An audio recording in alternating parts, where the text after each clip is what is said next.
नमस्कार, बहुत बहुत स्वागत। आप देख रहे हैं हमारा बेहद खास प्राइम टाइम डिबेट शो ललकार। आपके साथ मैं हूं कुणाल गोस्वामी। तो लोकसभा चुनाव 2024 के परिणाम कई मामलों में चौंकाने वाले रहे। दरअसल बीजेपी 240 सीट के साथ देश की सबसे बड़ी पार्टी बनकर तो उभरी, वहीं बीजेपी ने दक्षिण में अपने पैर भी पसार लिए। बता दें कि भारतीय जनता पार्टी का दक्षिण भारत के कई राज्यों में वोट प्रतिशत तो बढ़ा ही है, साथ ही केरल जैसे राज्य में बीजेपी कमल खिलाने में भी कामयाब हुई। जिसके बाद सबसे महत्वपूर्ण सवाल ये कि क्या बीजेपी ने दक्षिण भारत के राज्यों में अपनी पैठ बना ली है और क्या बीजेपी दक्षिण भारत में भगवा लहराने में सफल हुई है। इसी पर चर्चा को आगे बढ़ाएंगे। कुछ बेहद खास मेहमान हमारे साथ जुड़ेंगे और जिस दक्षिण भारत की हम बात कर रहे हैं उन्हीं में से एक महत्वपूर्ण है तटीय राज्य उड़ीसा। वहां का शपथ ग्रहण समारोह भी दिखाएंगे, लेकिन उससे पहले ये रिपोर्ट देखिए।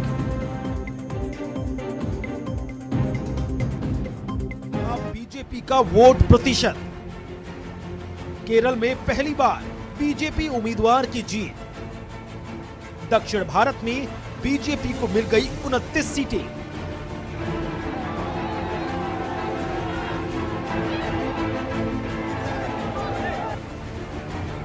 जी हां, लोकसभा चुनाव के नतीजों में बीजेपी बहुमत तक अपने दम पर ना पहुंच पाई हो, लेकिन दक्षिण भारत में बीजेपी के प्रदर्शन में काफी सुधार देखा गया। दक्षिण में बीजेपी को 29 सीटें मिली। केरल में पहली बार बीजेपी उम्मीदवार की जीत हुई। तेलंगाना और कर्नाटक में भी बीजेपी ने काफी सुधार किया है। यहाँ बीजेपी का वोट प्रतिशत तो बढ़ा ही, साथ ही साथ आगे कई और भी चुनौतियां हैं, जिस पर आइए नजर डालते हैं। जनादेश में दक्षिण के सबसे बड़े राज्य तमिलनाडु में बीजेपी ने 2024 लोकसभा चुनाव में 10% से अधिक वोट हासिल किए हैं। बीजेपी को 2024 लोकसभा चुनाव में 11.24 वोट प्रतिशत मिला। इससे पहले 2019 के चुनावों में बीजेपी को 3.62 वोट प्रतिशत मिले थे, जिसके बाद तमिलनाडु में बीजेपी तीसरी सबसे बड़ी अधिक वोट हासिल करने वाली पार्टी बन गई। बीजेपी का दक्षिण भारत में वोट प्रतिशत। बीजेपी का दक्षिण भारत में पहले से ज्यादा वोट प्रतिशत बढ़ा है। तमिलनाडु में इस बार 11.24 वोट प्रतिशत मिले।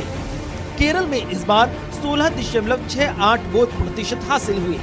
तेलंगाना में इस बार बीजेपी को 35.08 वोट प्रतिशत मिला। आंध्र प्रदेश में इस बार बीजेपी के वोट प्रतिशत में 10 गुना का इजाफा हुआ, जबकि कर्नाटक में बीजेपी को 46.06 वोट प्रतिशत मिला। बता दें कि दक्षिण भारत में केरल अभी तक ऐसा राज्य रहा जहां बीजेपी को कभी सफलता नहीं मिली थी, लेकिन 2024 के लोकसभा चुनाव में केरल में बीजेपी ने एक सीट पर परचम लहराया। इसी के साथ वामपंथी राजनीति के आखिरी गढ़ में बीजेपी ने सेंधमारी करते हुए कमल खिला दिया। 2024 लोकसभा चुनाव में बीजेपी को पूरे दक्षिण भारत में 16.68% वोट मिले। हालांकि बढ़ते वोट प्रतिशत का असर लोकसभा चुनाव की सीटों पर देखने को मिला। दक्षिण भारत में बीजेपी। कर्नाटक कुल सीटें 28, 24 में 17 सीटें मिली, जबकि 2019 पर 25 सीटें मिली थी। तेलंगाना में कुल सीटें 16, 2019 में 4 सीटें मिली थी, जबकि 2024 में बढ़ोतरी हुई, 8 सीटें मिली। आंध्र प्रदेश की कुल 25 सीटें, 2019 में खाता नहीं खुला, 2024 में 3 सीटें जीती। तमिलनाडु की 39 सीटें, 2019 में 0 और 2024 में भी 0। केरल की 20 सीटें, 2019 में 0 और 2024 में 1 सीट त्रिशूर के रूप में मिली। ओडिशा की कुल 21 सीटें, 2019 में 8 सीटें मिली थी, जबकि 2024 में 20 सीटों पर जीत दर्ज की। इन आंकड़ों को देखने के बाद ये जरूर कहा जा सकता है कि इस लोकसभा चुनाव में बीजेपी ने पश्चिम बंगाल, आंध्र प्रदेश, तमिलनाडु, केरल और उड़ीसा में मजबूत एंट्री ली है। साल 2014 में इन 5 राज्यों को मिलाकर बीजेपी सिर्फ 6 सीटें ही जीत पाई। इस बार बीजेपी ने इन राज्यों में कुल 36 सीटें हासिल की हैं। बहरहाल 2024 लोकसभा चुनाव में बीजेपी को तमिलनाडु समेत दक्षिण भारत में जबरदस्त सफलता मिली। तमिलनाडु में बीजेपी ने अपना वोट प्रतिशत 3 गुना बढ़ा दिया, तो आंध्र में उसके वोट में 10 गुना की बढ़ोतरी हुई। हालांकि बीजेपी भले ही यहां सीट ना जीत पाई हो, लेकिन कांग्रेस के गढ़ कहे जाने वाले केरल में अपनी सेंधमारी करने में बीजेपी जरूर कामयाब रही। इस बार बीजेपी के मिशन साउथ में वोट प्रतिशत में काफी जबरदस्त उछाल देखने को मिला, जो दूसरी पार्टियों के लिए परेशानी की वजह जरूर बना है। Bureau report. और इसी बीच सीधे रुख करते हैं उड़ीसा की तरफ, जहां पर मुख्यमंत्री मोहन मांझी का शपथ ग्रहण समारोह चल रहा है। तमाम दिग्गज लोग इस वक्त मंच पर मौजूद हैं। इसी बीच सीधी तस्वीरें हम आपको दिखा रहे हैं शपथ ग्रहण समारोह से। प्रधानमंत्री नरेंद्र मोदी इस वक्त मौजूद हैं।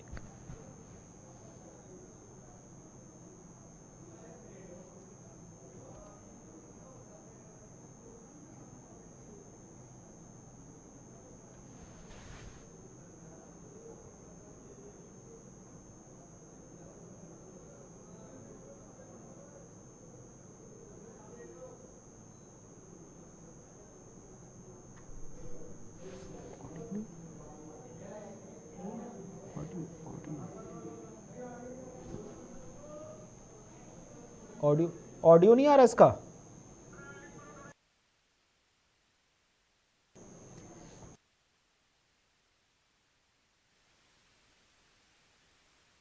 से जहां पर शपथ ग्रहण समारोह चल रहा है और प्रधानमंत्री नरेंद्र मोदी इस वक्त मौजूद हैं। उनके बगल में आप मोहन मांझी जी को देख सकते हैं, जो इस वक्त अब शपथ ग्रहण करेंगे पद व गोपनीयता की। मंच पर आप तमाम केंद्रीय मंत्रियों के साथ साथ पूर्व मुख्यमंत्री नवीन पटनायक को भी देख सकते हैं।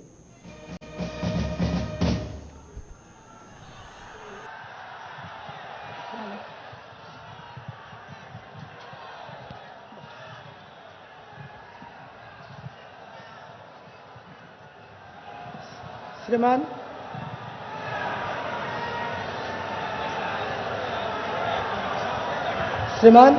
निर्वाचित मुख्यमंत्री नियुक्ति आदेश पाठ करने निमंते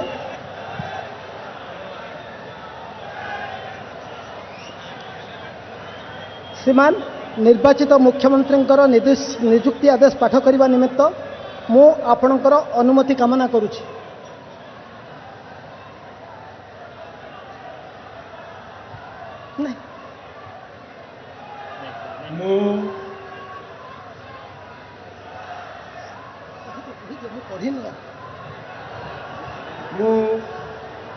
श्री मोहन चरण माझी ईश्वरंक नाम रे शपथ करुअछि जे मु विधि द्वारा प्रतिष्ठित भारतर संविधान प्रति श्रद्धा और निष्ठा रखिबी, भारतर सार्वभौमत्व और अखंडता रक्षा करिबी, ओडिशा राज्यर मुख्यमंत्री रूपे मोर कर्तव्य श्रद्धा और शुद्ध अंतरकरण रे निर्वाह करिबी एवं बिना भय बा पक्षपात रे बिना अनुराग बा देश रे सबु प्रकार लोकंक प्रति संविधान और विधि अनुसार न्याय प्रदान करिबी।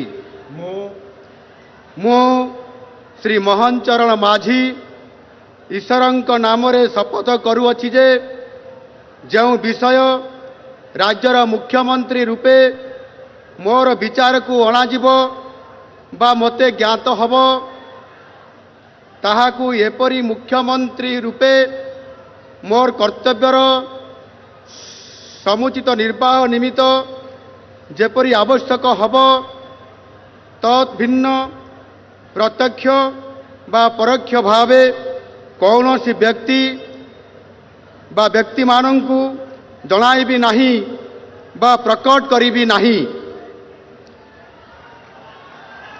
धन्यवाद। गोपनीयता की शपथ ले चुके हैं। सीधी लाइव तस्वीरें। उम्र इनकी 52 साल और शिक्षा इनकी BA LLB है।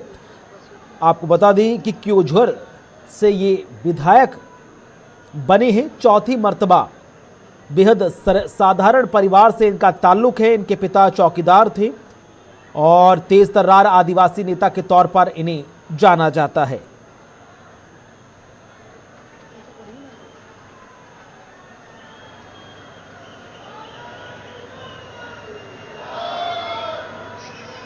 श्रीमान मु ନିର୍ବାଚିତ ମନ୍ତ୍ରୀମାନଙ୍କର ନିଯୁକ୍ତି ଆଦେଶ ପାଠ କରିବା ନିମିତ୍ତ ମୁଁ ଆପଣଙ୍କର ଅନୁମତି କାମନା କରୁଛି।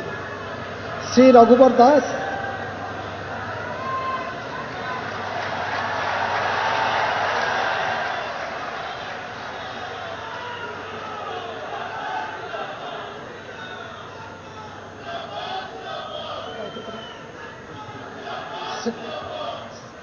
ଶ୍ରୀମାନ ନିର୍ବାଚିତ ମନ୍ତ୍ରୀମାନଙ୍କର ନିଯୁକ୍ତି ଆଦେଶ ପାଠ କରିବା ନିମିତ୍ତ ମୁଁ ଆପଣଙ୍କ ଅନୁମତି କାମନା କରୁଛି। ମୁଁ ପ୍ରଥମେ ଉପମୁଖ୍ୟମନ୍ତ୍ରୀ ଶ୍ରୀ କନକ ବର୍ଦ୍ଧନ ସିଂ ଦେଓ।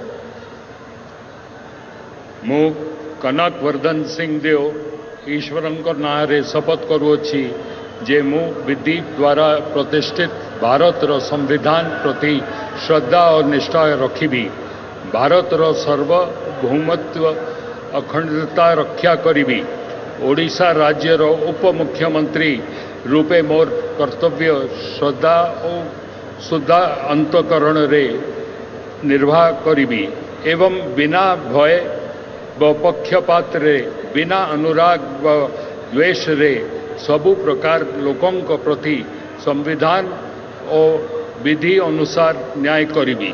मो कनक वर्धन सिंह देव ईश्वरंक नारे शपथ करुछि जे जो विषय राज्यर उपमुख्यमंत्री रूपे मोर विचार को अणाजिब बा मते ज्ञात हेबो ताहाकू एपरी मंत्री रूपे मोर कर्तव्यर समुचित निर्भय निमित्त जेपरी आवश्यक हेबो तथ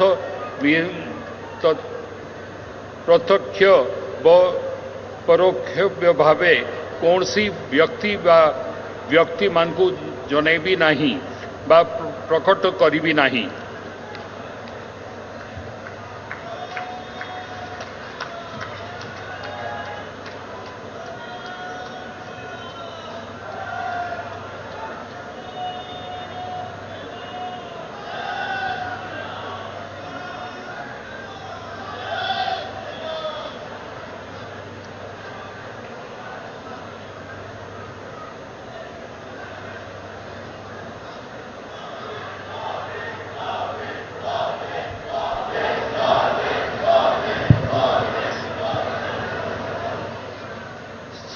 श्रीमती प्रभाती परिडा।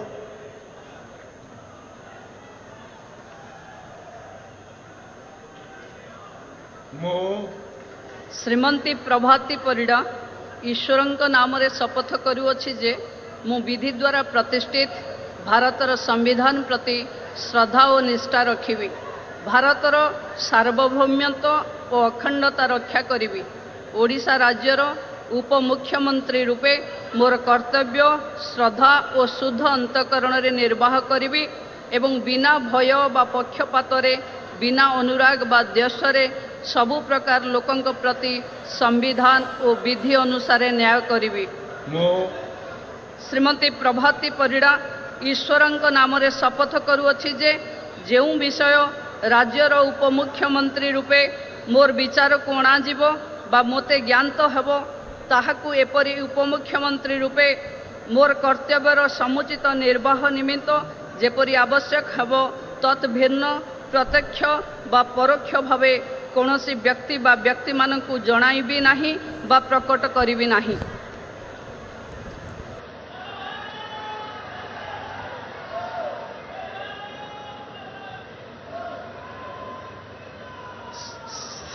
कैबिनेट मंत्री श्री सुरेश पुजारी।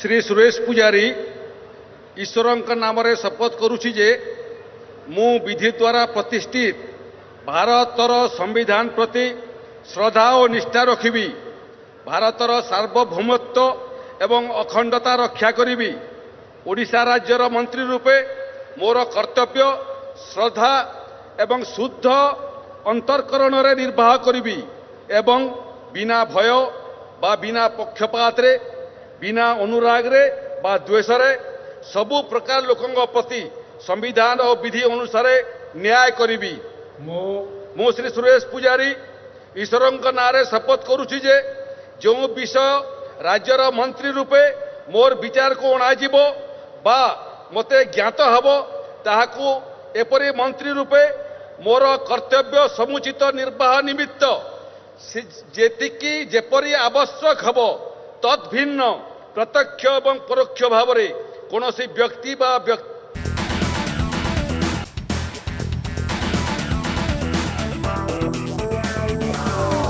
राज्यर मंत्री रूपे मोर कर्तव्य श्रद्धा और शुद्ध अंतकरण रे निर्वाह करिवि एवं बिना भय बा पक्षपात रे बिना अनुराग बा देश रे सबु प्रकार लोकंग प्रति संविधान और विधि अनुसार न्याय करिवि मो श्री नित्यानंद गण ईश्वरंक नाम रे शपथ करुअछि जे जेउ विषय राज्यर मंत्री रूपे मोर विचार को अणाजिब बा मते ज्ञात हब ताहाकू एपरी मंत्री रूपे मोर कर्तव्य समुचित निर्वाह निमित्त। भारती परिदा डेप्यूटी सीएम बनी है। वहीं मौजूदा वक्त में सुरेश पुजारी इस वक्त पद व गोपनीयता की शपथ ले रहे हैं। आखिरकार उड़ीसा में भारतीय जनता पार्टी के नेतृत्व में नई सरकार अस्तित्व में आ रही है, जहां पर मोहन मांझी ने मुख्यमंत्री पद की शपथ ली, तो वहीं 2 डेप्यूटी सीएम भी राज्य में बनाए गए हैं। चर्चा को आगे बढ़ाएंगे। दक्षिण भारत राज्य में व तटीय राज्य में बढ़ती भारतीय जनता पार्टी की पकड़ और किस तरह से आने वाले वक्त में ये राज्य महत्वपूर्ण साबित हो सकते हैं, इसी पर चर्चा करने के लिए 2 बेहद खास मेहमान इस वक्त हमारे साथ जुड़ रहे हैं। 2 बेहद जाने पहचाने चेहरे हमारे साथ संजय कृष्णा हैं, राजनीतिक विश्लेषक हैं, और अमिताभ कुमार हैं, वरिष्ठ पत्रकार हैं। दोनों का बहुत बहुत स्वागत, बहुत बहुत शुक्रिया चर्चा में शामिल होने का। संजय जी, शुरुआत आप ही से करूंगा, क्योंकि जिन तटीय राज्यों की हम बात कर रहे हैं, पश्चिम बंगाल, उड़ीसा, तमिलनाडु, केरल, कर्नाटक, अगर हम 2000 आज से जस्ट 10 साल पहले देखें तो महज 6 सीटें थी, और इन 10 सालों के फासले में 2014 से 2024 के बीच 36 सीटें भारतीय जनता पार्टी ने अपने दम पर यहां हासिल की हैं। लगभग 500% का इजाफा। कितने महत्वपूर्ण होते जा रहे हैं तटीय राज्य या दक्षिण भारत के राज्य भारतीय जनता के राजनीति के लिहाज से, क्योंकि शुरुआत में हमने देखा था आपके साथ कई डिबेट्स में कांग्रेस पार्टी कहती थी कि दक्षिण का द्वार खुलने नहीं देंगे बीजेपी के लिए, लेकिन अब देखिए कि इसी दक्षिण और तटीय भारतीय राज्य में बीजेपी अपने दम पर पूर्ण बहुमत की सरकार से अस्तित्व में आ रही है।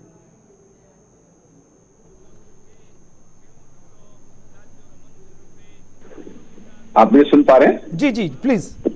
हाँ, आप बिल्कुल सही कह रहे हैं। देखिए क्या होता है ना कि बीजेपी पहले उत्तर भारत में बहुत धीरे धीरे, ऐसा नहीं कि बीजेपी उत्तर भारत में शुरू से ही बहुत बड़ी पार्टी रही है। 2 सीट की पार्टी से आज इस लेवल तक आने में उनको जो समय लगा, तो देखिए क्या होता है कि जब आप लगातार सरकार चला रहे होते हैं तो कुछ ना कुछ ऐसी कमियां रहती हैं जो बहुत साधारण सी बात है, वो कोई भी चलाएगा। आप और हम भी बैठेंगे तो हम हर किसी को खुश कर पाए ये जरूरी नहीं है।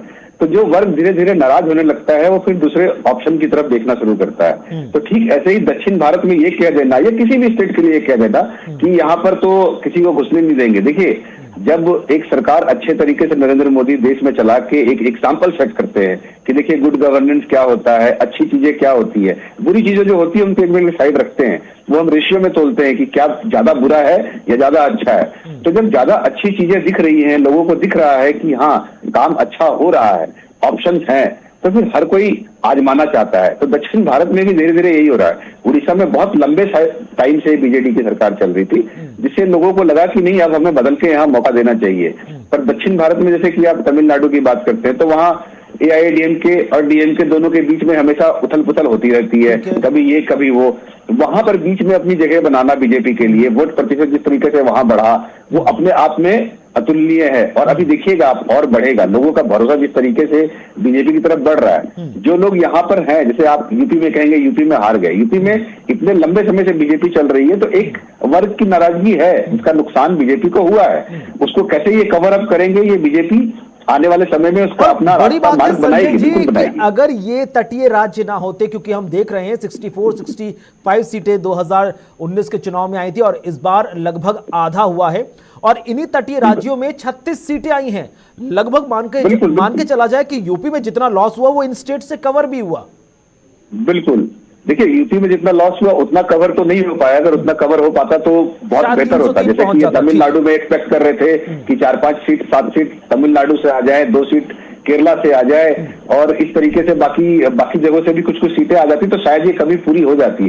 पर चलिए अभी तो शुरुआत है, अभी लोगों ने अपना पैर जमाना शुरू किया है, जिसका असर आपको साफ साफ दिख रहा है कि बीजेपी का वोट प्रतिशत हर जगह बढ़ रहा है। उड़ीसा में पूर्ण बहुमत की सरकार बनाना, उड़ीसा में ऑलमोस्ट सारे सीट, एक सीट को छोड़ दिए ऑलमोस्ट सारे सीट बीजेपी जीत के आती है सांसद की। तो ये अपने आप में एक पहचान है कि बीजेपी का परचम अब धीरे धीरे हर तरफ लहरा रहा है। अब इनको सिर्फ यही करना है कि जहां जो नाराजगी है उसको कैसे साधा जाए, उस पर ध्यान देना है, और जो जगह अनटच्ड रह गई है अभी भी उनको कैसे एक्सप्लोर करके वहां अपनी जगह बनाना है। पॉलिटिकली लिहाज से देखा जाए तो ये जो साउथ इंडियन पॉलिटिक्स है ये थोड़ी सी अलग भी है सर, उस पर भी विस्तार से चर्चा करेंगे। लेकिन अमिताभ जी, जो बात यहां पर संजय जी कह रहे हैं कि ये अपने आप में बेहद स्टडी का विषय है कि 2019 के चुनाव में बीजेपी उड़ीसा में 1 सीट जीतती है और बीजेडी 20 सीट जीतती है, और ठीक 5 साल बाद जब लोकसभा चुनाव होते हैं तो बिल्कुल रिजल्ट उलट जाता है कि जिसने 20 सीटें जीती थी वो 1 पर आ गई और जो 1 पर थी वो 20 पर पहुंच गई। तो आप देखिए कि टोटल 97% का स्ट्राइक रेट बीजेपी का उड़ीसा में आया लोकसभा चुनाव में, और 147 विधानसभा सीटों में से 78 सीटें बीजेपी ने अपने दम पर उस राज्य में हासिल की जहां पर पिछले 25 साल से सीएम की कुर्सी पर बीजेडी कब्जा जमाए बैठी थी। जी जी, ये बहुत बड़ी जीत है, बहुत लैंडस्लाइड इसको कह सकते हैं, लेकिन इसके लिए बीजेपी लगातार काम करती रही। देखिए बीजेपी का अपना एक तरीका है और उनका जो आनुषंगिक संगठन है आरएसएस, आप उसे जानते हैं, जो कि अंदर अंदर पेनिट्रेट करता है, गांवों में जंगलों में वो काम कर रहा होता है, और एक सामाजिक समरसता और सामाजिक उद्धार के लिए जो संगठन वो काम कर रहा है, वो सभी जानते हैं कि वो अल्टीमेटली प्रमोट तो बीजेपी के को ही करता है। जरूरी नहीं है कि उसके द्वारा प्रमोट किए गए नेता बीजेपी में ही जाए, दूसरे दलों में भी जाते हैं, लेकिन वो प्रमोट तो बीजेपी को ही करता है। तो वो धीरे धीरे जो पकड़ बनाने की जो परंपरा है ना, और जमीन पे काम करने की जो आदत है, वो चीज काम आती है, वो चीज धीरे धीरे रंग ला रही है। आप देखिए साउथ में भी इसी तरीके से धीरे धीरे बढ़ रहे हैं। लेकिन हमारा देश कमाल का देश, बहुत विविधताएं हैं, बहुत विविधताएं हैं, इतनी सलवटें हैं इसमें, और विविधता के साथ यहाँ पे बहुत सारे देशी विदेशी संगठन काम कर रहे हैं, बहुत सारे धर्म, बहुत सारी जातियां, इसके अलावा सामाजिक स्तर पे भी बहुत सा है। आप देखिए ऐसा भी आदमी है जिसके पास जेब में खाने को पैसा भी नहीं है, और ऐसे भी लोग हैं जो अरबपति हैं, और उस निचले स्तर पे इतने लेयर्स हैं। अभी भी बहुत सारे लोग बिल्कुल अशिक्षित हैं, पढ़े लिखे नहीं हैं, बहुत सारे लोगों को राजकाज की समझ नहीं है, बहुत सारे लोगों को समाज की समझ नहीं है। एक अलग सा मतलब ये है, बवंडर सा देश है, हर एक जगह इतने लेयर्स हैं कि उन लेयर्स में आदमी कई बार खो जाता है। तो उन सबको साधना एक बहुत बड़ी बात है। ऊपर से कुछ ऐसी शक्तियां यहाँ काम कर रही हैं जो इसको एक तरह से डिस्टेबलाइज करते रहती हैं। आपको मालूम है कि हमारे देश में विदेशी शक्तियों का हाथ भी रहता है बहुत सारी चीजों पे। बीच में एक बार हंगामा हुआ था, आपको याद होगा कि हमारे यहाँ मंत्रालय तक तय होते हैं, उसमें यूरोप और अमेरिका जैसे देशों के लोगों का हाथ होता है, षड्यंत्र होता है, बहुत हद तक उससे गाइड होते रहे थे।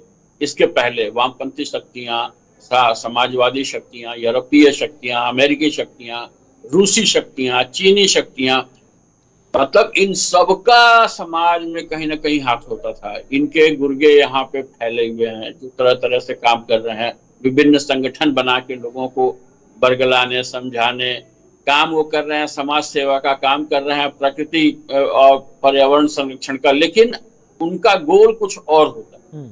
और वो जो है खास राजनीतिक दलों को, शक्तियों को जो है वो प्रोटेक्ट कर रहे होते हैं ताकि वो दोनों परस्पर एक दूसरे के हितों का पालन करें। इसलिए ये देश बहुत विचित्र, इसको संभालना इतना आसान नहीं है। इसीलिए कि हर जैसे जैसे राज्य बदलते हैं वहां पर मुद्दे तो बदलते ही, राजनीति करने का जो तरीका है या किसी भी व्यक्ति का चयन का तरीका है वो बदल जाता है। लौटूंगा आपके पास संजय जी। बिल्कुल, बिल्कुल। इससे पहले आप कह रहे थे कि बीजेपी को एक खास ख्याल रखना होगा कि जो जनता ने जनमत दिया है उस जनमत को स्वीकार करते हुए वहां की जनता की महत्वाकांक्षाओं को बनाए रखना।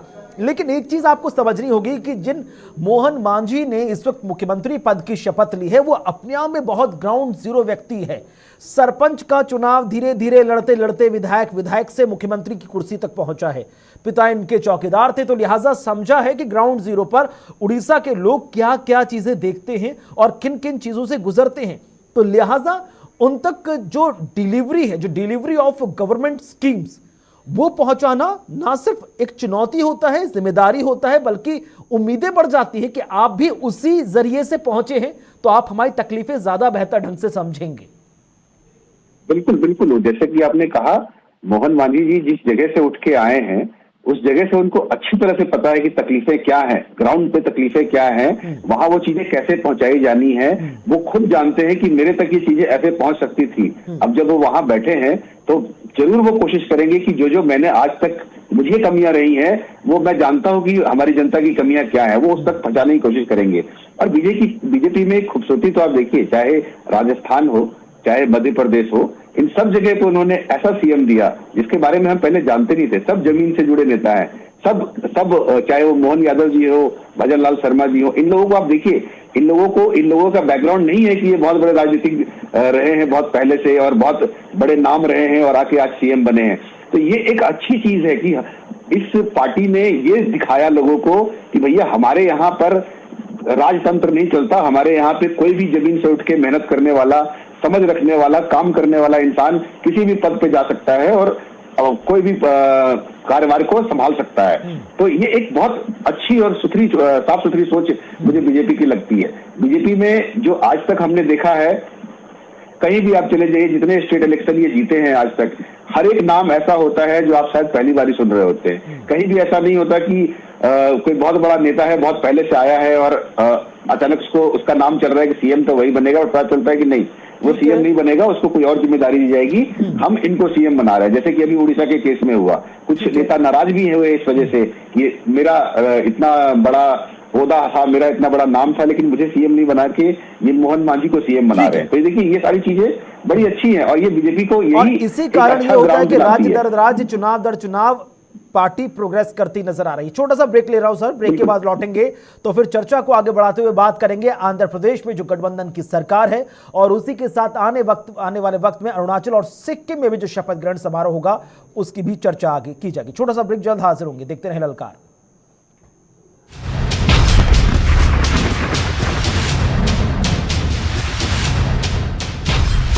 तरह से आंध्र प्रदेश में शपथ ग्रहण समारोह हुआ और वहां पर किस खुश मिजाजी के साथ चंद्रबाबू नायडू, पवन कल्याण या प्रधानमंत्री मोदी मुलाकात करते हुए नजर आ रहे थे। क्या उम्मीद नजर आ रही है कि जो खुशदिल चेहरे हैं आने वाले वक्त में जो कोऑर्डिनेशन है ग्राउंड जीरो पर आंध्र प्रदेश में नजर आएगा? बड़ी अनसर्टेन यहां पर राजनीति रही है क्योंकि सामने होगी वाईएसआर कांग्रेस। साउथ में आपने देखा होगा कि वहां के जो फिल्म अभिनेता है ना, उनको भी बड़े स्तर पे भगवान की तरह देखा जाता है। तो आज स्टेज पे आपने देखा मोदी जी ने किस तरीके से पवन कल्याण और चिरंजीवी का हाथ पकड़ के स्टेज पे सामने लेके आए, जबकि चिरंजीवी एक टाइम पे कांग्रेस के साथ थे। जब उन्होंने पार्टी बनाई थी कांग्रेस सरकार में, वो मंत्री भी रह चुके हैं। तो अब जिस तरीके से नरेंद्र मोदी चीजों को समझ के साधने की कोशिश करते हैं ना, आप साउथ में देखिए, उस स्टेज पे बड़े बड़े फिल्म सितारे भी बैठे हुए थे। ये सारी चीजें एक संदेश देती है कि साउथ में पेनिट्रेशन के लिए मोदी जी अपना हर जो संभव तरीका है उसको आजमाएंगे। और आप देखिए, गौर कीजिएगा, कभी भी जहां पहले से दो पार्टियां ऑलरेडी लड़ रही होती है ना, वहां थर्ड पार्टी को, तीसरी पार्टी को जगह बनाने में समय लगता है। बीजेपी जहां जहां तीसरी पार्टी है वहां थोड़ा समय लगेगा, चाहे वो तमिलनाडु हो चाहे आंध्र प्रदेश हो। उड़ीसा में बीजेपी सेकंड नंबर की पार्टी पिछले चुनाव में बन चुकी थी, तो इस बार उन्होंने तख्ता पलट किया। तो जैसे जैसे ये सेकंड नंबर की पार्टी जहां जहां बनेगी, आप उसके बाद देखिएगा कि उसके अगले टर्म में सरकार बनाने में ये तुरंत कामयाब हो जाएगी। क्योंकि जब आप सेकंड नंबर की पार्टी में बनते हो तो फिर आपको काम करने का मौका मिलता है, आपकी विजिबिलिटी बढ़ जाती है। अभी क्या है कि तमिलनाडु में इनको ग्राउंड पे इनके पास कुछ नहीं है कि ये अपनी विजिबिलिटी बढ़ा सके। ये जो भी करना है अपने दमखम पे करना है। अन्नामलाई प्रदेश अध्यक्ष होकर जो भी करते हैं अपने दमखम पे करते हैं, न कि उनके पास कोई सरकारी सुविधा है कि मैं वहां जा रहा हूं तो मुझे ये सुविधाएं मुहैया हो रही हैं। जैसे कि आप कल हम बात कर रहे थे कि मंत्री बनते, हर एक प्रदेश से मंत्री क्यों बनाते हैं? जब 4 मंत्री होते हैं तो पूरा तंत्र उनके साथ लगा होता है, वो जहां जहां जाते हैं पार्टी का झंडा दौड़ रहा होता है, पार्टी के लोग दौड़ रहे होते हैं, विजिबिलिटी बढ़ जाती है। ये आया बीजेपी का आ गया, चाहे जिस पार्टी का भी आप विजिबिलिटी देखेंगे आता है। और यही कारण है कि तमिलनाडु से एस जयशंकर से लेकर निर्मला सीतारमण और निर्मला सीतारमण से लेकर एल मुरुगन जब आने वाले वक्त में सेंटर की तमाम योजनाओं को ग्राउंड जीरो पर तमिलनाडु में उतारने के लिए काम करते नजर आएंगे, तो डायरेक्टली इनडायरेक्टली वो प्रचार तो पार्टी का होगा कि कई चीजें हैं, भले ही जनता कहेगी कि हमने वोट नहीं दिया, लेकिन देखिए ये लोग अपनी लीडरशिप के तहत किस तरह से ग्राउंड जीरो पर काम करें। छोटा सा सवाल अमिताभ जी आपसे भी,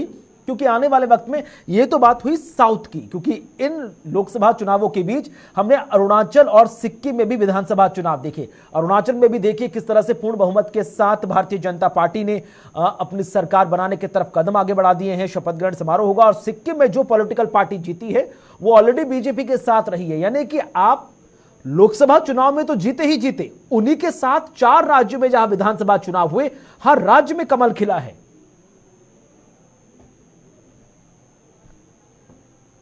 के दौरान लोकसभा चुनावों के जो रिजल्ट्स थे उनको लेकर के थोड़ा ध्यान नहीं गया लोगों का, लेकिन राज्यों में जिस ढंग से बेहतर ढंग से प्रदर्शन बीजेपी ने किया है, अब जाकर के बीजेपी रियलाइज कर रही है कि उन्होंने बहुत अच्छा परफॉर्म किया है।